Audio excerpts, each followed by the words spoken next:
छत्रपतींच्या गादीचा आणि शाहू महाराजांच्या गादीचा अपमान मंडलिकांच्या वक्तव्यामुळे कसा झाला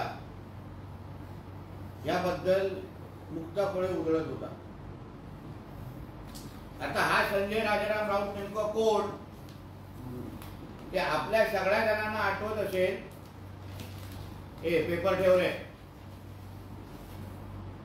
आपल्या सगळ्या जणांना आठवत असेल की ह्या संजय राजाराम राऊतने आमच्या छत्रपती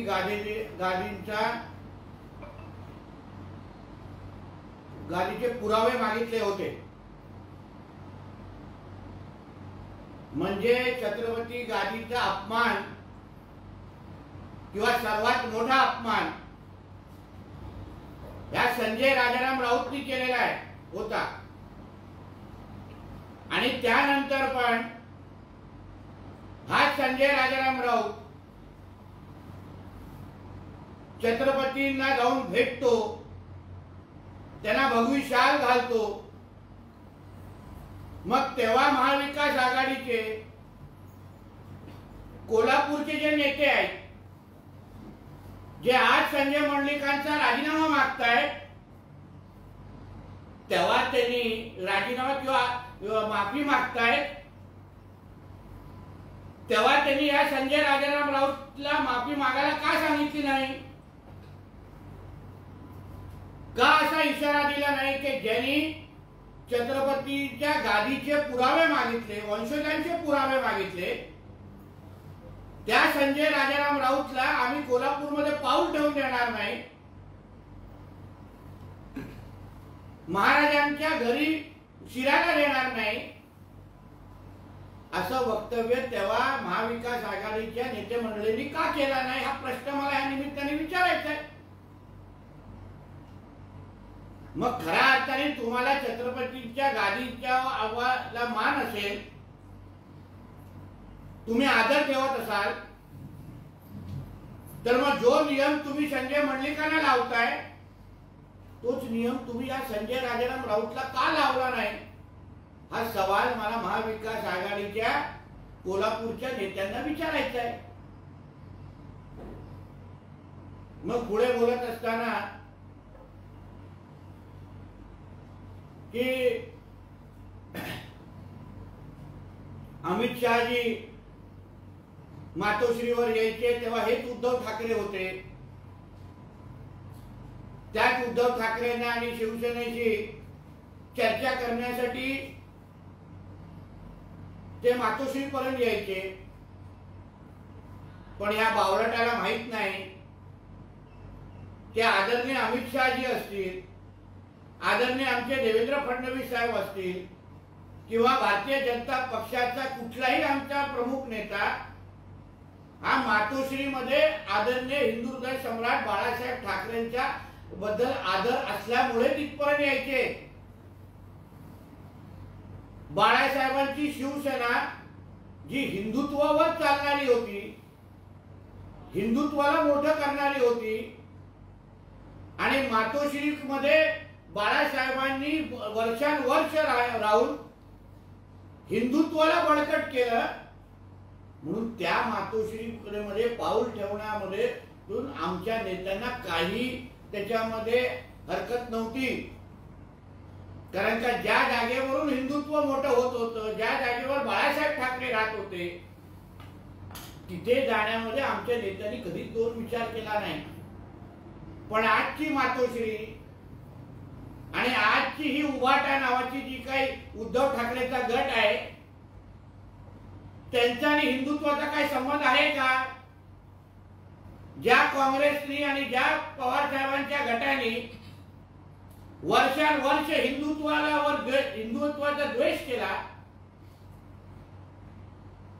आमच्या रामाचं अस्तित्व विचारणारे काँग्रेस, त्या काँग्रेसवर जाण्याचे आणि आज त्यांचे पाय चाटण्याचे प्रकार जे उद्धव ठाकरे करतायत,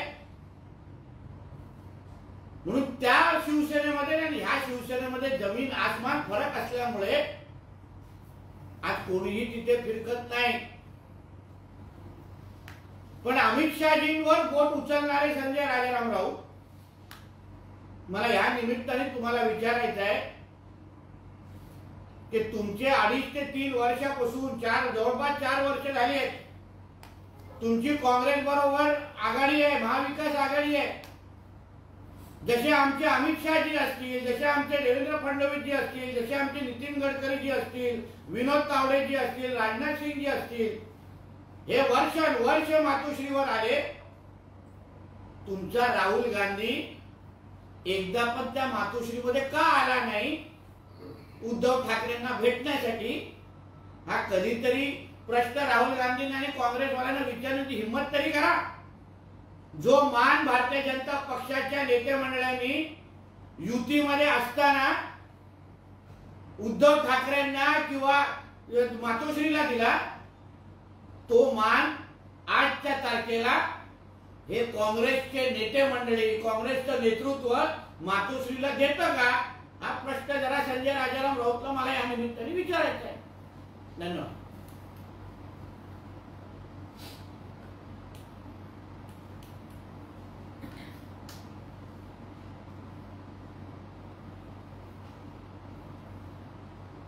संजय राऊत असं म्हणतात की त्यांना संसद ताब्यात घेता येणार नाही, ही रशिया नाही, इथे पुतीन पॅटर्न चालणार नाही, इथे लोक काय ते ठरवतील, मतपेटीच्या माध्यमातून लोक ठरवतील. गैरमार्गाने मोदींनी संसद ताब्यात घेतलेली आहे. आदरणीय मोदी साहेबांना ना संसद ताब्यात घ्यायचं आहे, ना इथे हुकुमशाही गाजवायची.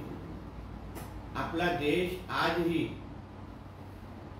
जगातल्या लोकशाही देशांमध्ये फार अग्रक्रमांकावर आहे आणि ते आदरणीय मोदीजींमुळेच आहे. पण जसं तुझ्या मालकाने महापौर बंगला ताब्यात घेतला, हडपला, महापौर पद तेव्हाच्या ज्या पेडणेकर ताई आहेत, तुझ्या मालकाला आणि तुझ्या मालकिनीला जे महापौर बंगला हडपायचा होता, महापौरची जागा स्वतःच्या ट्रस्टच्या नावाने करून घ्यायची होती आणि त्या निमित्ताने मुंबईच्या महापौरला राणीच्या बागेमध्ये त्या प्राण्यांमध्ये जाऊन राहायला सोडलेलं, तसं मोदीजी कधीच करणार नाही. मोदीजींनी संसदला आणि आपल्या संसदेला जगभरामध्ये मानक मिळवून दिलेला आहे.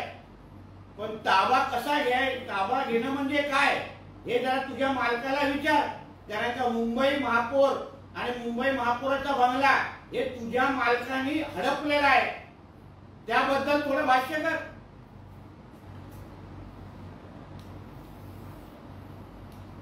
कोल्हापूर हातकणंगले आणि कोकणामध्ये भाजप आणि मिंदे गटाच्या पदाधिकाऱ्यांना जे धमकी सत्र सुरू आहे किंवा जी आमिष दाखवले जात आहेत, याची दखल महाराष्ट्राच्या निवडणूक आयोगाने घ्यायला हवी असं निवडणूक आयोग घेईल ना. तुझ्या सारख्या तीनपाट व्यक्तीकडून आम्हाला लोकांना सल्ले नको आहे. आणि आम्ही आमच्या जनतेशी कसे बोलतो, किती अधिकारवाण्यांनी बोलतो, हा आमच्या आणि जनतेमधले ते नातं आहे आणि संबंध आहे. ज्यांनी एक साधे सरपंचाची पण निवडणूक लढवली नाही, त्यांना मतदारांबरोबर कसे नातं ठेवायचं, कसे संबंध जोपायचे, कशा अधिकारीवाण्यांनी बोलायचं हे त्याला आयुष्यात कळणार नाही. अरे ज्या 40 आमदारांनी ज्यांच्या मतांमुळे आज तू राज्यसभेचा खासदार आहेत ना, त्यांना किती तू शिव्या घातलायस. कारण का आमदारांनी मतदान केलं नसतं तर तू आज खासदार पण नसतात. स्वतःच्या मतदारांना अनादर ठेवणाऱ्या व्यक्तीने दुसऱ्यांना मतदारांबद्दल सल्ले देऊ नये.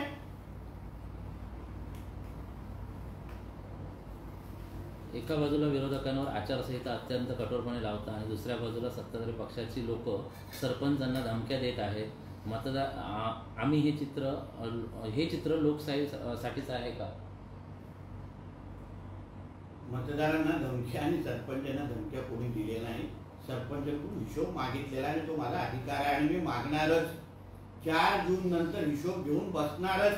कारण का त्या गावाचा विकास हा महायुतीच्या निधीच्या माध्यमातून झाला असल्यामुळे सरपंचांना मला काय संदेश द्यायचा होता तो चांगल्या पद्धतीने कळलेला आहे. सरपंचांनी ते आव्हान स्वीकारलेलं आहे आणि त्याचा रिझल्ट आम्हाला 4 जूनला दिसणार आहे. म्हणून माझ्या आणि माझ्या सरपंचामधली नात्यामध्ये संबंधांमध्ये ह्यांनी लुडबुड करू नये संजय राजाराम राऊतने, एवढंच या निमित्ताने सांगितलं. गावीत जरी शिवसेनेत असले तरी त्यांना कमळावर तिकीट निवडायचं आहे अशी परिस्थिती आहे. ठाणे कल्याणमध्ये गोंधळाचे चित्र आहे. याचे उमेदवार दिल्लीत भाजपचे लोक जाहीर. हे कोण बोलतोय? संजय राऊत.